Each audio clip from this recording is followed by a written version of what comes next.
5 दिनों तक चलने वाले दीपावली के महापर्व में धनतेरस का त्योहार सबसे पहले दिन मनाया जाता है और हिंदू पौराणिक मान्यता के अनुसार धनतेरस की तिथि पर भगवान धन्वंतरी का जन्म हुआ था। भगवान धन्वंतरी को आयुर्वेद और अच्छी सेहत के देवता के रूप में पूजा जाता है।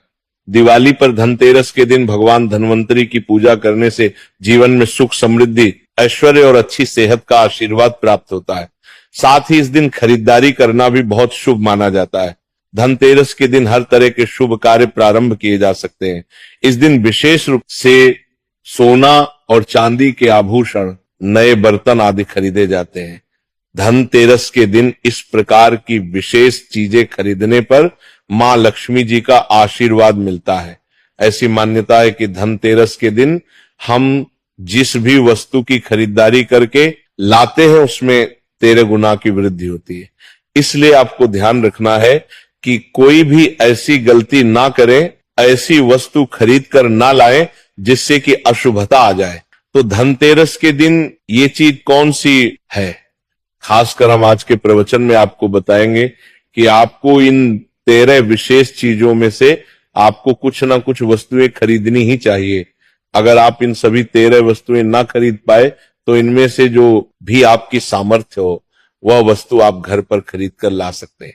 धनतेरस के दिन मां लक्ष्मी जी, कुबेर देवता और धन्वंतरी भगवान की पूजा करने से घर हमेशा धन, धान्य, सुख, सुविधा और वैभव से भरा रहता है। धनतेरस के दिन जो लोग सोने चांदी से बने हुए आभूषण या सोना चांदी ना खरीद पाए, उन्हें भी इस दिन कुछ चीज अवश्य ही खरीदनी चाहिए। सबसे पहली वस्तु है नई झाड़ू। धनतेरस के दिन नई झाड़ू खरीदना बहुत शुभ माना जाता है। झाड़ू को मां लक्ष्मी जी का प्रतीक माना जाता है और ऐसा माना जाता है कि नई झाड़ू से धनतेरस के दिन पहले पूजा करके फिर उसका प्रयोग करने से घर की सारी नकारात्मक ऊर्जा दूर हो जाती है और घर में सुख, समृद्धि का वास हो जाता है। अगर हो सके, सामर्थ्य हो तो धनतेरस के दिन एक झाड़ू का गुप्त दान करना चाहिए। इसे आप मंदिर में किसी चौराहे पर या ऐसी जगह पर जहां से कोई भी जरूरतमंद व्यक्ति इस झाड़ू को उठाकर ले जाए, वहां पर आपको रख देना चाहिए। दूसरी वस्तु है साबुत धनिया। धनतेरस के दिन आप कुछ लेकर आए या ना आए, साबुत धनिया तो हर कोई ला सकता है। साबुत धनिया लाकर दिवाली के दिन उसे पूजा करने के बाद अपने ही घर में क्यारी में या गमले में डालना चाहिए और ऐसा करने से कहा जाता है कि घर में आपके जो भी धन है, जो भी आय है, उसमें बरकत होने लगती है। अगर आए दिन अनावश्यक रूप से खर्चे होते हो तो उसमें भी रोक लग जाती। इस दिन नमक भी खरीद कर लानी चाहिए। नमक अगर आप डली वाला लाते हैं तो और भी शुभ है, लेकिन आजकल डली वाला नमक मिलना हर जगह मुमकिन नहीं होता है। तो आप जो भी नमक आपको मिल पता हो वो नमक आप इस दिन घर पर लेकर आए। धनतेरस से लेकर दीपावली के अगले दिन गोवर्धन और भाई दूज तक आप इसी नमक का प्रयोग करें और इन 5 दिनों तक लगातार आपको नमक का पोछा भी घर में लगाना चाहिए। ऐसा करने से एक तो दरिद्रता दूर हो जाती है और घर से नकारात्मक ऊर्जा भी दूर हो जाती। चौथी वस्तु जो आपको घर पर लानी चाहिए वो है गोमती चक्र। कहते हैं कि जिस घर में गोमती चक्र होता है वहां सुख, सौभाग्य और समृद्धि की वृद्धि होती है। गोमती चक्र घर पर रखने से वास्तु दोष भी दूर हो जाता है और अगर घर परिवार में किसी भी सदस्य में आत्मविश्वास की कमी हो तो धनतेरस के दिन गोमती चक्र लाकर उनके हाथ से पूजा करवाकर फिर बाद में आपको इन गोमती चक्र को अपने मंदिर में या फिर धन रखने के स्थान पर आपको रख देना चाहिए। ऐसा करने से जो भी संबंधित परेशानी है वो दूर हो जाती है। आपको ये सारी वस्तुएं मार्केट में, पूजा वाली दुकान में बहुत आसानी से मिल जाएंगी। 5वीं वास्तु है कौड़ियां। कौड़ियां आपको सफेद, भूरी, पीली चितकबरी मिल जाएंगी, लेकिन आपको 2 कौड़ी लानी है। वो या तो सफेद लेकर आए या फिर पीले रंग की कौड़ियां लेकर आए। कहते हैं जिस घर में कौड़ियां होती है वहां पर महालक्ष्मी जी हमेशा वास करती है। कौड़ियां मां लक्ष्मी जी को आकर्षित करती है, इसलिए आज के दिन आप 5, 7, 11 या 13 कौड़ियां लाकर आप चाहें तो धनतेरस की शाम को या फिर दीपावली की रात को इनकी पूजा करके रोली, अक्षत, कुमकुम अर्पित करके फिर एक लाल कपड़े में बांधकर आपको अपने घर में जहां पर भी आप धन रखते हैं वहां रख देना चाहिए। हर साल आप इन्हीं पुरानी कौड़ियों की पूजा कर सकते हैं। हर साल आपको कौड़ियां खरीदने की आवश्यकता नहीं है। यदि आप नई कौड़ियां खरीदना ही चाहते हैं तो पुरानी कौड़ियों को आप जल में प्रवाहित कर दें। छठी वस्तु है श्री यंत्र। श्री यंत्र खरीदते समय देखिए कि उस पर सभी चिन्ह, सभी जो भी निशान होते हैं वो अच्छे से अंकित होने चाहिए। श्री यंत्र जिस घर में होता है, नियमित रूप से श्री यंत्र की पूजा जिस घर में होती है, वहां पर भी कभी धन का अभाव नहीं रहता। श्री यंत्र की उत्पत्ति को लेकर धार्मिक पुराणों में उल्लेख मिलता है कि एक बार महालक्ष्मी जी अप्रसन्न होकर पृथ्वी से बैकुंठ लोक चली गई। माता के रुष्ट हो जाने से धरती पर बहुत सारी समस्याएं प्रकट हो गई। ब्राह्मण और महाजन बिना लक्ष्मी जी के निधन हो गए। तब ब्राह्मणों में श्रेष्ठ वशिष्ठ मुनि ने निश्चय किया कि मैं लक्ष्मी जी को प्रसन्न कर पृथ्वी पर वापस ले आऊंगा। जब मुनि वशिष्ठ बैकुंठ में जाकर महालक्ष्मी जी से मिले तो उन्हें पता चला कि महालक्ष्मी जी तो अब प्रसन्न है और वह किसी भी स्थिति में पृथ्वी पर आने को तैयार नहीं है। तब वशिष्ठ जी ने वहीं पर बैठकर भगवान विष्णु की आराधना शुरू कर दी। नारायण ने प्रसन्न है होकर मुनि वशिष्ठ को अपने दर्शन दिए। वशिष्ठ जी ने श्री हरि विष्णु से कहा कि हम पृथ्वी पर बिना लक्ष्मी जी के बहुत दुखी हैं।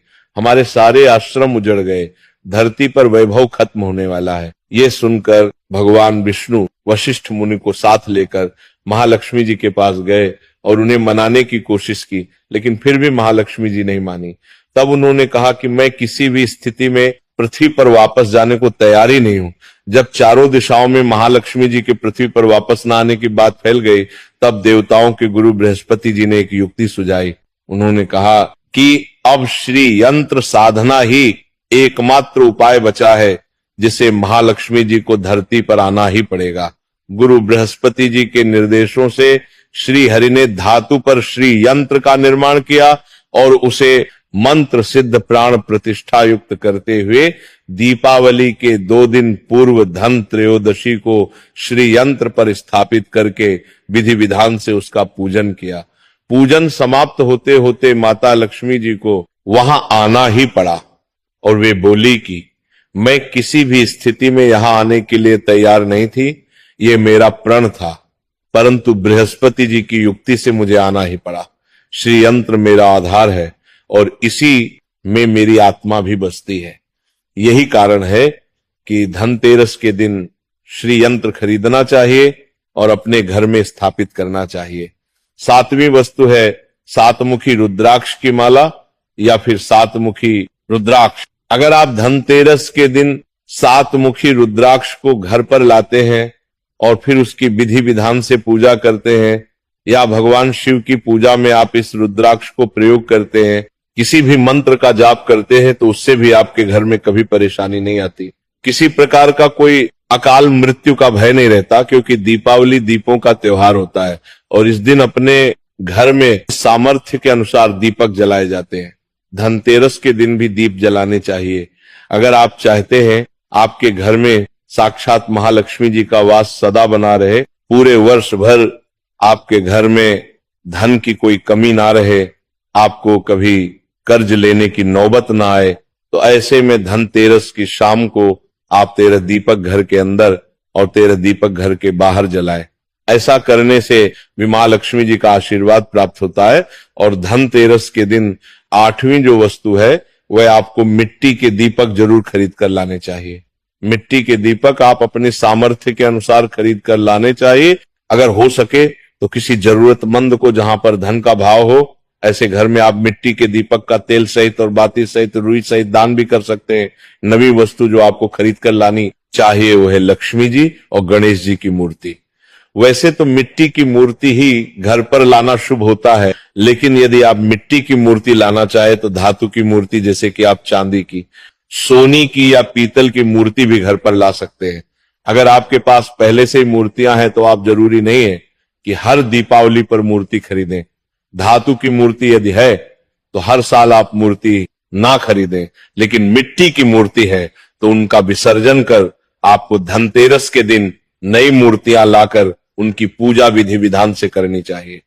धनतेरस के दिन खरीदी गई नई मूर्तियों की पूजा आपको दीपावली की शाम को करनी चाहिए। धनतेरस के दिन आप भगवान गणेश और मां लक्ष्मी जी की जो मूर्ति खरीदें, वह खरीदते समय ये ध्यान रखिए कि दोनों मूर्ति अलग अलग होनी चाहिए। और दोनों ही मूर्ति में भगवान गणेश और लक्ष्मी जी बैठी हुई मुद्रा में हो, खड़ी हुई मुद्रा में लाई गई। जो मूर्तियां होती हैं वह उग्र स्वभाव की और चंचल मानी जाती है। अगर आप खड़ी मुद्रा वाली मूर्तियां लेकर आते हैं तो ऐसे में धन का भाव पके घर में लगातार बना रह सकता है। और आपको ध्यान रखना है कि जो मूर्तियां आप लेकर आए वह कहीं से भी खंडित ना हो, टूटी हुई ना हो। गणेश जी की प्रतिमा खरीदते समय ध्यान रखें कि उनकी जो सूंड है वह बाईं तरफ मुड़ी हुई हो और उनका वाहन मूषक भी उस मूर्ति में जरूर बना हो। और भगवान गणेश के एक हाथ में लड्डू या मोदक भी होना चाहिए। और महालक्ष्मी जी की जो मूर्ति है वह कमल के फूल पर विराजित होनी चाहिए और उनके हाथ में सिक्के हो या फिर सिक्के गिरने वाली अवस्था में हो। ऐसी मूर्तियां घर पर लाना बहुत शुभ होता है। बहुत से लोग आज के दिन उल्लू पर विराजमान मूर्ति या फिर तस्वीर घर पर लेकर आते हैं, लेकिन आपको हाथी या फिर कमल के फूल पर विराजमान लक्ष्मी जी की मूर्ति या तस्वीर ही घर पर लानी चाहिए। कभी भी प्लास्टिक ऑफ पेरिस, जिसे पोप कहते हैं, प्लास्टिक की मूर्तियां इस दिन नहीं खरीदनी चाहिए और ना ही पूजा में उनका प्रयोग करना चाहिए। आप केवल मिट्टी के या फिर धातु की मूर्ति ही लेकर आए। अष्ट धातु की मूर्ति भी आप ला सकते हैं। धनतेरस के दिन आपको जो 10वीं वस्तु खरीदनी चाहिए वह है कुबेर यंत्र। कुबेर यंत्र जिस घर में होता है वहां पर धन के देवता कुबेर का वास होता है, साथ ही मां लक्ष्मी जी भी वहां पर वास करती है। आपको उत्तर दिशा में धन कुबेर यंत्र की स्थापना करनी चाहिए। इस दिशा का सही निर्माण परिवार में समृद्धि और खुशियों को लेकर आता है। साथ ही अगर आपके घर में किसी तरह का कोई वास्तु दोष है तो वह दोष भी दूर हो जाएगा और व्यापार में, आपके कारोबार में खूब बरकत भी होगी। कई बार लोग खूब मेहनत करने के बाद भी इतना धन नहीं कमा पाते जितनी आप मेहनत करते हैं, और मेहनत करने के बाद भी आपके धन की तिजोरी खाली रहती है। तो उसे पूरा साल भरा रखने के लिए आपको धनतेरस के दिन और दिवाली के दिन कुबेर यंत्र की विधि विधान से पूजा भी करनी चाहिए। कुबेर देवता के मंत्र ओम यक्षराज विद्महे धीमहि तन्नो कुबेर प्रचोदयात का कम से कम 1 माला या 51 बार जाप करना चाहिए। 11वीं वस्तु है सोने चांदी के आभूषण या फिर सिक्का। अपनी सामर्थ्य के अनुसार आपको आज के दिन सोने चांदी के आभूषण या फिर कोई भी चांदी का सिक्का खरीदना चाहिए और उसकी भी पूजा आपको करनी चाहिए। यदि आपकी सामर्थ्य ना हो तो आप सोने चांदी के आभूषण या सिक्के की बजाय मिट्टी के बर्तन या 1 चम्मच भी आज के दिन खरीद कर घर लाते हैं तो इससे भी आपके घर में पूरे साल खूब बरकत होती है। सब जानते हैं कि धनतेरस के दिन नए बर्तनों की खरीदारी की जाती है, लेकिन नए बर्तनों में भी आपको ये ध्यान रखना है कि आज के दिन यदि आप पीतल के बर्तन खरीद कर लाते हैं तो वह ज्यादा शुभागे होते हैं। आप पुराने टूटे हुए बर्तनों को बदलकर भी नए बर्तन घर पर खरीद कर ला सकते हैं। जिसकी यदि सामर्थ्य बर्तन खरीदने की ना हो तो उन्हें आज के दिन केवल पूजा से संबंधित जो भी सामग्री है वह खरीद कर घर लानी चाहिए। ऐसा करने से भी आपको धन कुबेर भगवान और महालक्ष्मी जी का आशीर्वाद प्राप्त होता है। जिसकी अगर सामर्थ्य हो तो वह अपने सामर्थ्य के अनुसार इस दिन कुछ भी चाहे वो खरीद सकता है, लेकिन बर्तनों में आपको लोहे के बर्तन इस दिन भूल से भी नहीं खरीदने चाहिए। लोहे के बर्तन खरीदने से एक तो शनि दोष लगता है, शनि ग्रह से संबंधित परेशानियां आपके जीवन में, आपकी कुंडली में, घर परिवार में आ सकती हैं और राहु केतु ग्रह भी बलवान हो जाते हैं। 13वीं वस्तु है पूजा का सामान और धार्मिक पुस्तकें। अगर आप अब तक बताई गई सभी 12 वस्तुएं खरीदने में असमर्थ हैं तो आज के दिन यदि आप अपने घर में पूजा से संबंधित कोई भी वस्तु खरीद कर लाते हैं, जैसे कि मिट्टी के दिए वगैरह कुछ भी लेकर आते हैं, तो इससे भी आपको धनतेरस के दिन की गई पूजा का पुण्य अवश्य ही प्राप्त होता है। अगर आपको पूजा से संबंधित कोई सामान लाना है, जैसे कि रोली, अक्षत, कुमकुम, कलावा या फिर कोई भी सामान, लौंग, इलायची, पान, सुपारी, बताशा, तो वो भी आप खरीद कर ला सकते हैं। इसके अलावा आप धार्मिक पुस्तकों में जैसे कि व्रत कथाएं हैं या फिर पूरे हफ्ते पढ़ने वाले जो व्रत त्योहार हैं, आरती की किताब है, और अगर आप पढ़ते हो तो आप पुराण भी अपने घर पर ला सकते हैं। और पुराण घर पर लाने के बाद जब भी आपको समय हो तो खुद भी पढ़ना चाहिए और दूसरों को भी पढ़कर सुनाना चाहिए। ये आपको समय, सारी वस्तुएं, यदि आप इनमें से कुछ भी या सारी वस्तुएं भी खरीद कर लाते हैं तो उससे कहा जाता है कि आपके घर में पूरे वर्ष महालक्ष्मी जी की कृपा बनी रहती है। घर में कभी भी आपको कर्ज लेने की स्थिति नहीं आएगी। आप जितना भी कमाएंगे उसमें आपको 13 गुना की वृद्धि मिलेगी। अगर आज के प्रवचन में दी गई जानकारी आपको पसंद आए और रोज ऐसे ही प्रवचन सुनने के लिए अपने चैनल को सब्सक्राइब करें। बोलो जय मां लक्ष्मी।